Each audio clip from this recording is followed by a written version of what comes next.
અક્ષય તૃતીયા અને પરશુરામ જયંતિને લઈ શોભાયાત્રા રૂટ પર પોલીસ દ્વારા રિહર્સલ કરાયું। અક્ષય તૃતીયા અને ભગવાન પરશુરામ જયંતિની ઉજવણી માટે શોભાયાત્રાના રૂટ પર શહેર પોલીસ દ્વારા રિહર્સલ યોજવામાં આવ્યું છે। આ સક્રિય પગલાં તહેવાર દરમિયાન ભીડને સંચાલન અને સુરક્ષા સુનિશ્ચિત કરવા માટે છે।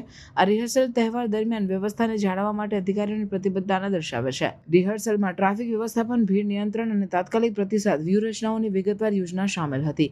પોલીસ કર્મચારીઓને મુખ્ય વિસ્તારોમાં તૈનાત કરવામાં આવ્યા હતા, જેથી વાસ્તવિક પરિસ્થિતિઓનું અનુસરણ કરી શકાય અને સંભવિત પડકારોને ઉકેલી શકાય। આ સચોટ અભિગમ મોટા પાયે જાહેર કાર્યક્રમો સંચાલન માટે તૈયારીના મહત્વને દર્શાવે છે। અક્ષય તૃતીયા અને ભગવાન પરશુરામ જયંતિની ઉજવણી સાંસ્કૃતિક અને ધાર્મિક રીતે મહત્વપૂર્ણ છે। શોભાયાત્રાઓમાં જીવંત પરંપરાઓ અને વિધિઓ દર્શાવશે, જે વિવિધ વિસ્તારોના ભક્તોને આકર્ષશે। ભાગ લેનારાઓ માટે સરળ અનુભવ સુનિશ્ચિત કરવા માટે પોલીસના પ્રવાસોની વ્યાપક પ્રશંસા થઈ છે। અધિકારીઓએ નાગરિકોને સુરક્ષા પગલાં સાથે સહકાર આપવા અને તહેવાર દરમિયાન માર્ગદર્શિકાઓનું પાલન કરવા માટે અપીલ કરી છે। સુરક્ષા પ્રોટોકોલ અને ટ્રાફિક વ્યવસ્થાઓ વિશે લોકોને શિક્ષિત કરવા માટે જાહેર જાગૃતિ અભિયાન શરૂ કરવામાં આવ્યું છે। આ પહેલું દરેક માળે સુમેળભર્યું અને આનંદમય વાતાવરણ બનાવવા માટે છે। પરશુરામ જયંતિના ઉજવણીના ભાગરૂપે એક શોભાયાત્રાનું આયોજન કરવામાં આવ્યું છે। સમસ્ત ગુજરાત બ્રહ્મ સમાજ દ્વારા સૂર્યનગર ગરબા ગ્રાઉન્ડથી શરૂ થઈ પાણીગેટ, માંડવી, સુરસાગર લેક થઈ પંચમુખી મહાદેવ મંદિર ખાતે સમાપ્ત થનાર છે। આ કાર્યક્રમના અનુસંધાને શહેર પોલીસ દ્વારા સમગ્ર રૂટનું નિરીક્ષણ, આયોજક સાથે સંવાદ અને સ્થાનિક સંવેદનશીલતા, જરૂરિયાતો અને કાયદો અને વ્યવસ્થાના પરિસ્થિતિને ધ્યાને રાખી વિસ્તૃત સુરક્ષા વ્યવસ્થા ગોઠવવામાં આવેલ છે। અને ભાગરૂપે 6 ડીસીપીઓ, 7 એસીપી, 21 ઇન્સ્પેક્ટર, 46 सब इंस्पेक्टर અને 950થી વધારે કોન્સ્ટેબલ, હેડ કોન્સ્ટેબલ આ બંદોબસ્તમાં ભાગ લેનાર છે।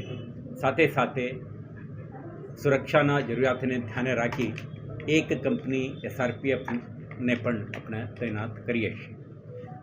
સમગ્ર કાર્યક્રમ કેટલાક સંવેદનશીલ વિસ્તારમાંથી નીકળતા હોવાના કારણે શહેર પોલીસ દ્વારા એડવાન્સ પ્રિપરેશન્સ પણ કરવામાં આવ્યું છે। નિરીક્ષણ કરીને કેટલાક high rise points, T points, sensitive point ઉપર આપણા પોલીસની હાજરી આપતું રહે, સાથે સાથે ટેકનોલોજીના મહત્તમ ઉપયોગ કરીને drone camera, body worn camera, binoculars વગેરેના માધ્યમથી આપણે સમગ્ર રૂટ અને ચાલતા પ્રવૃત્તિઓ પર નજર રાખવા માટે પણ શહેર પોલીસ દ્વારા આયોજન કરવામાં આવે છે। આ કાર્યક્રમ દરમિયાન કોઈ અનિચ્છનીય બનાવ ન બને તે માટે આપણા રિઝર્વ ટીમ્સને પણ આપણે રાખી છે અને કન્ટિન્જન્સી પ્લાનના ભાગરૂપે કેટલાક વજ્રવરણ, એન્ટી રાઇટ્સ કિટ સાથેના માણસો અને અન્ય પરિબળોને પણ આપણે ડિપ્લોય કરવાના તૈયારી સાથે આપણે સ્ટ્રેટેજિક લોકેશન ઉપર ઉપલબ્ધ રાખીશું। આ કાર્યક્રમ દરમિયાન આપણે પોલીસ, આયોજકો, એમના સ્વયંસેવકો એક સાથ સહકારથી, કોઓર્ડિનેટેડ એફર્ટથી કોઈ અનિચ્છનીય બનાવ ન બને તે માટેના આયોજન કરી કાર્યક્રમ સંપન્ન કરવા માટે તમામ તૈયારીઓ થઈ ચૂક્યા છે। આજે તમે જોયું છે શહેર પોલીસના તમામ અધિકારી કર્મચારીઓ જે આવતીકાલના બંદોબસ્તમાં ઉપસ્થિત રહેનાર છે, તેઓ એક ફેમિલરાઇઝેશન એક્સરસાઇઝ સાથે સાથે ડોમિનેશન એક્સરસાઇઝ પણ આજે કરી છે। અને આના ભાગરૂપે જે કંઈ સંવેદનશીલ વિસ્તારોમાંથી આપણે અધિકારીઓ, કર્મચારીઓ ફૂટ પેટ્રોલિંગ પણ કરી છે। વિઝિબિલિટી ડોમિનેશનથી એક સ્ટ્રોંગ મેસેજ આપવાની પ્રયાસ પણ કરી છે।